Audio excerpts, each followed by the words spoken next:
All right, welcome to another episode of As the Dinosaurs Turn. It's our 1 year anniversary, if you can believe that. I cannot even believe that we are at 1 year. Literally, March 15th of last year, we got on a plane.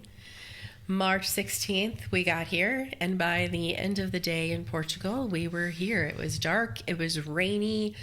I was driving roundabouts for the first time in like forever, freaking out in the middle of the night. And it was like, oh my God, what are we doing? And yet, here we are. I can't even believe it's been a year. It doesn't seem like it. I don't know how long it feels like it's been, but not a year. Okay.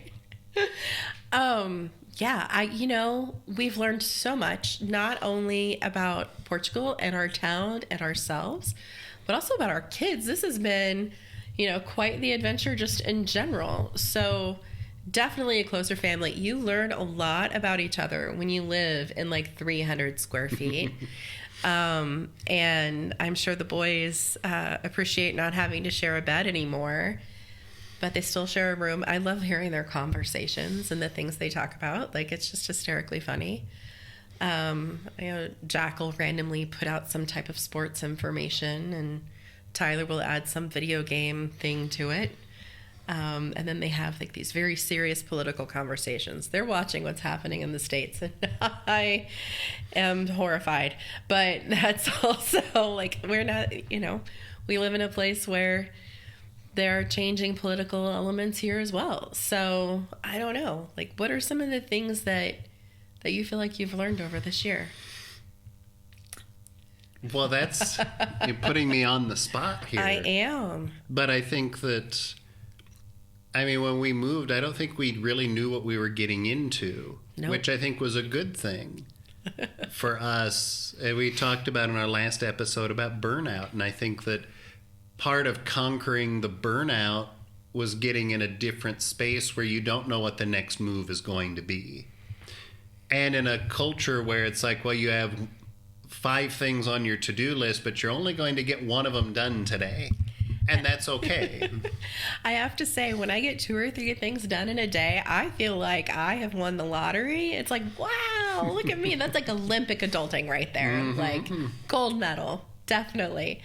I would say, though, like, I've seen you do a lot of things this year that have been really hard for you that you've taken on, like trying to learn a language.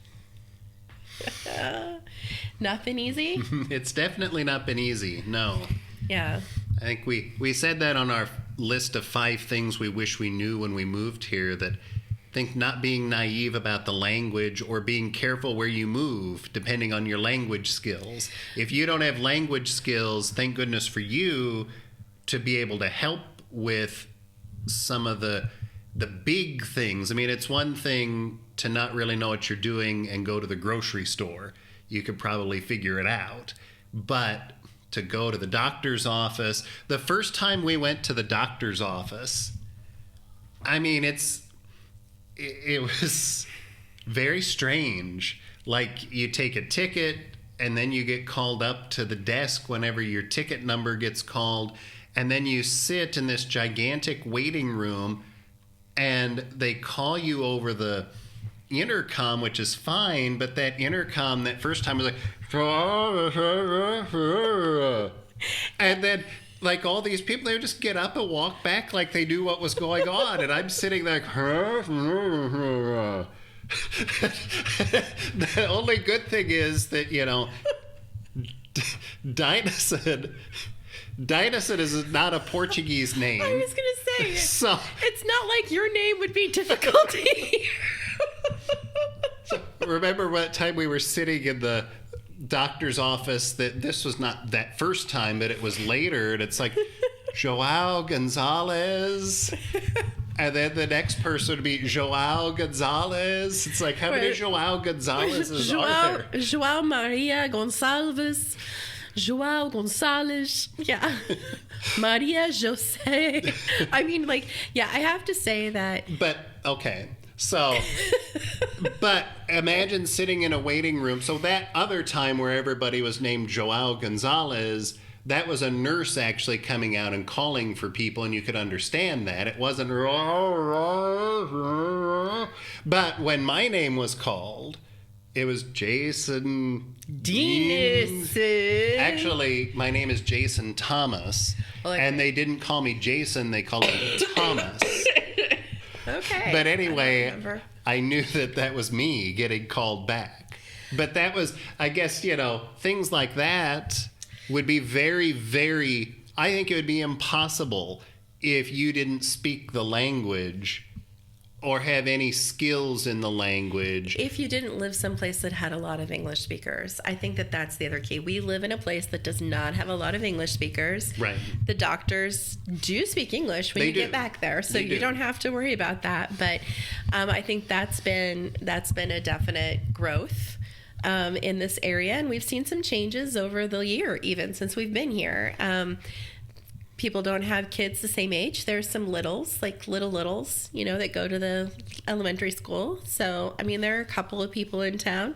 It's like you see each other, you're like, oh, you speak American English. I know you. Mm-hmm. But I'd have to say, I think, conquering the language is still on our list. And Jason and Jack are going to get to take classes at the university this summer to work on language every day. Yeah, for a full month. That's going to be fun. But I think that we also learned that taking language courses online is good, but we're missing out on the camaraderie of the Braga expat group that are taking language classes together. And so, it's worth making that drive and being a part of that in some respects and getting those connections. So I've also seen you learn to drive a manual vehicle again. Mm-hmm.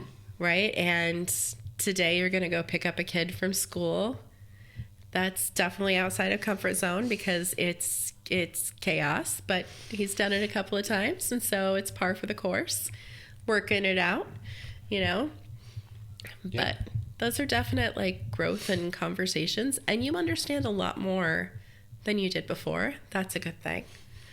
Yeah. I have to say though that we definitely have elements of our community that we adore. We still have our favorite cafe.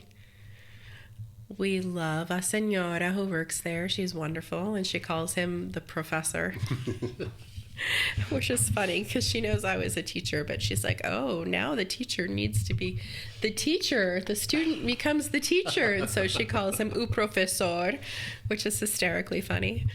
But I don't know. I think that, let's see, I had no idea when we moved here that our town was in the middle of a giant festival for San João, or St. Joseph, who is the patron saint of our town, which is also the patron saint of fathers, and Father's Day is coming up here in Portugal. That all happened within our first week. But I had no idea the amount of celebration. We're talking 2-week giant festival, and we will bring you some video of things that are going on in town. I just knew that the lights that were set up on the main drag were a way for me to get through all of that navigation and figure out how to get from point A to point B. But I had no idea. And our town does parties, big time parties. We're talking big time. So, we live in a pretty good place. Let's see, the boys. Oh my gosh, they have learned so much this year. This is crazy. So, are they fluent in Portuguese? No. Are they doing well? Yes, they are. Mm-hmm. Definitely at grade level or above in almost everything. Jack's still struggling with math, which is always Jack. He's struggling some with language, but things are coming together. They're switches are being fired, and I think that's helpful. He pulled together a history presentation. I helped him with some grammar stuff, and we pulled it together in Portuguese, which is saying something because I think most of his teachers expect him to do things in English, and he decided to do it in Portuguese. And the only comment we learned is that we had a country name that we used the Brazilian country name for it instead of the Portugal country name. I was like, so he was like, so whatever. Anyway, we did a great job, Mom. I was like, so it was really funny. But he's hanging in there. He's doing a good job. Tyler is Ty. He's ultra smart and caring and pays attention to other people, and everybody loves him in his group, and they send each other messages in their WhatsApp group, and it's absolutely adorable. But it's a great turno. Like his class is just a great class, and they get along well and have a great time. So they're thriving in a lot of ways, and in other ways, I think they're kind of lonely because there aren't other people around that are going through the same things they're going through. So I think that's one of the drawbacks. But one of the big pluses is that our white male privileged children have learned what it's like to be the other. And that was definitely important for me in all of this. I did not want to live in a part of the country where you could speak English the entire time and continue being a privileged American. So score in the favor box. Like, I'm just telling you, it was, oh man, the responsibility of raising white male children that are just privileged in general. I'm just so glad that they know what it's like to be the other.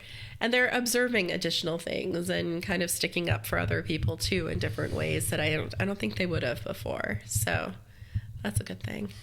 I always think it's interesting. Tyler in particular hardly ever says a word, but yet everybody loves it. But you go to the grocery store. This happened in America too. We'd go to Hy-Vee and people would be like, it's Tyler, it's Tyler. And they'd be yelling at him from across the store, waving and jumping up and down. And Tyler would just kind of like raise his hand and wave back at him. Or give the little smirk and head nod, like, yeah, that's me, hi. But that happened here too, didn't it, just recently? It does. Like, yeah, we were walking into Continent, which is the equivalent of what we would call our Hy-Vee home here.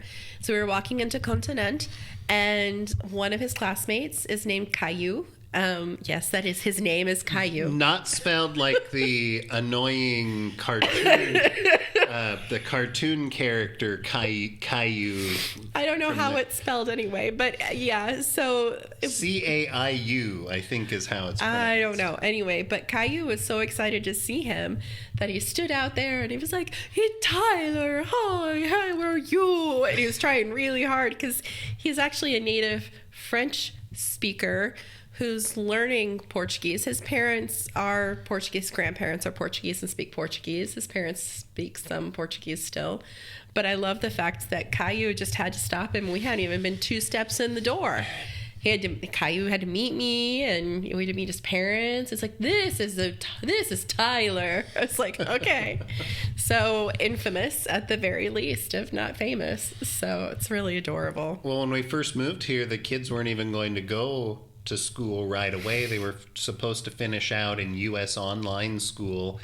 And then like a week after we got here, we discovered, not even a week was it, it was a few days after we got here, we discovered that, oh, you have to come back to take some tests. And we couldn't come back because we couldn't leave the country until we had our residency cards in hand. And so that was fun, but I think it was a good move. Like, they're repeating 6th and 9th grade. I think that part of them are pissed off about that. But at the same time, I think that it's been a good decision. They have things to do all day, and they have connections, and they have class schedules and all of those things. You like zoned out. I'm like, are you there? I'm just sitting here. All right, cool. No, so I think that was a hiccup that turned out okay. So we have not had some of the poor experiences that some of our other expats that we've talked to have.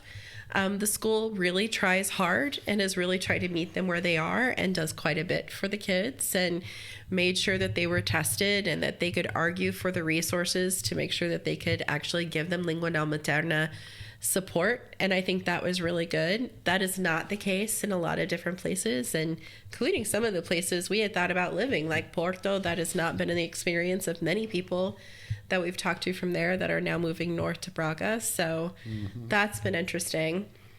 But I have to say, like, at least that was a big hiccup that went well. Buying a car, oh my God, like, we figured it out, but I think that was really hard, and we probably could have made a better decision when we first got started if we'd been able to actually think more or know more of the system. So like, those are things where if you know more of the language, the better off you are. And so that's something that I think will work out. maybe we'll sell a car here before too long. So keep an eye out, you know. At the same time, like, I think that we've had a lot of things that have worked out that were just like divine providence. Like, it was just meant to be for us to find this place. It's just kind of like aligned itself, and that's been great. You really do have to have like a lot more faith. Things are going to be okay, especially when it takes you 4 weeks to get access to a bank account. Yeah. But now it's like, oh yeah, we need to do something like that again. And you're like, okay, well, this is going to be our all day thing. So I think that's par for the course. Mm-hmm. I don't know. It's been good. Yeah. I would do it again. I would probably make a couple of different decisions, about like, see, this is kind of like our, what I call our compromise. I'm easing you into city living ish. We're living in an apartment now. I really do think that being in Braga would be better than where we are now. Well, you probably don't want to know that I've been researching on Google countries where you can get cheap farmland and just move there and farm. Well, that will be an entertaining thing to bring to you later. As long as I get a pottery studio and there's some type of life for me out there, we'll see how that goes. Well, I think that the life outside of the farm might be the hard part on some of that. Yeah, I'm trying to get him to move to Braga so that we can, you know, like, will we sell this place? Probably. Rent someplace later on. We've talked about that. We don't mind renting. When we were moving and all of those things, we got to the point where there were no rentals available, and that was a panic.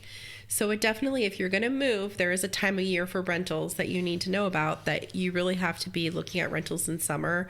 If you're coming like we were in, you know, November, December, January, there are not rentals on the market. So know that. And I mean, literally, there aren't rentals on the market. So keep that in mind. But yeah, I'd say that was something that we definitely learned. If you buy a property and you pay cash, good for you. If you need a mortgage, it's going to take time, right? Everything takes time, and that's okay. There are a lot of things that I like. Do we still have the automatic checkouts? Yes, but they're manned by a person, right? Mm-hmm. There are a couple of people that are assigned to these 3 or 4 machines that are out there to make sure that your experience is running smoothly, right? I mean, I think that there are differences. So, and literally, it's like, I think the ratio I figured looking at Paces is 1 person to every 2 to 3 machines. So it's not like you go into like Walmart and there's 1 person for like 10 machines or something like that. It's like 1 for every 2 or 3, and they tag team and help each other out. So I don't know. There are still things like that. There are still things that drive me crazy. There are times like that it's a miracle that I get through the grocery store without like pummeling someone for going really like dumb, or like driving time still drive me a little crazy. Driving is still chaos. Well, and it's really the people who are walking along the side of the road that are really walking down the middle of the road, or the bicyclists. You were saying even this morning that you're surprised there aren't like giant bicyclist postings, because they're everywhere. Mm-hmm. Yeah, so. The bicycles are everywhere during the good weather times, especially, and they just kind of are meandering down the middle of the road, and people drive like psychopaths here, and it's just a miracle that it's like you don't see like mangled bicycles and like read about like the corpse of a mangled bicyclist was found in the ditch or something the other day, because there's no flair for drama here. Yeah, no, I think that you're right. I mean, it's amazing that there aren't more things that happen like that, but you know, people actually stop, and they stop when you're at a crosswalk or when you're going to, and all of those things, cross the street. I do appreciate when people use the crosswalk instead of jaywalk. So, you know, a few pet peeves, but it's a good place to be. It's been a learning experience. I love the fact that I've gotten to know our kids so much better, and that's been huge. Like, they're funny human beings. Like, they're just hysterically funny and have interesting ideas, and we have some very interesting conversations. And now that they see that our lives are busier and kind of falling apart, and I make a list of things that need to be done, Tyler is all about doing all of the chores that are on the list, and Jack is not. Yeah. He's like, whatevs. If I say things like, all right, you guys are going to have to be ready to help cook dinner tonight because we've got other things going on, they're at least starting to pitch in. So that's a huge change from before. And I think a lot of it's because you can't just pop in a microwave meal. Those don't really work very well here. And we don't live someplace where you can just DoorDash it either. And so I think that's been a lot more cooking and a lot more conversations about, family meals and who's going to be in charge of what. I don't know. It's been an adventure. I do enjoy having a bigger kitchen. I do miss having a dishwasher. Someday there will be one. I miss having my own washer and dryer. Someday that will happen. But I think that I don't miss a lot of other things. Yeah. I think it's been a good year. Yeah, and so our visa is good until June of 2025, and so we'll see what happens over this next year, like what we think we'll do and all of those pieces. But I've already let him know that if we move back, I absolutely have to bring my coffee machine with me because that baby is a miracle. Grind your own espresso, milk frother. I'm just telling you, it's perfection. I like it a lot. So I mean, there are some good perks here too. That will travel with us wherever we go. It will have to. There are requirements. That is never going anywhere. Not unless you're going to upgrade it to the next level, because that was an expensive purchase, but it is more than paid for itself. It certainly has, yes. I'm just saying. That is like my favorite thing. Yeah. And if we, like when or we move or any of those things, I have to say that I'm glad we don't have as much stuff. So I don't miss the stuff. That's true. And we've been really good about only bringing in stuff that we really need or that we really like. Yep. So that is not to say that I won't have my own coffee cup collection of things that I've made or collected from other potters. So, stuffs. But it's been good. I have to say, I'm happy. Yeah. We'll see what the kids think when we try and get their reflections on a year. We'll have to have them on our next episode. I think that, and we might get like a 30-second video if we're lucky for some of them. Well, so that might just be an additional video, but we'll see how it goes. And we are going to take you on our 1-year celebration, which is going to be to go to this carnival through town. And I'm just saying, I love seeing all of the food stands, and there's like a midway, and there are concerts and fireworks and dances and activities and night runs and 5Ks. And like, it is quite the event. It is. All right. Well, happy 1-year anniversary, kid. All right. We'll catch you on our next episode.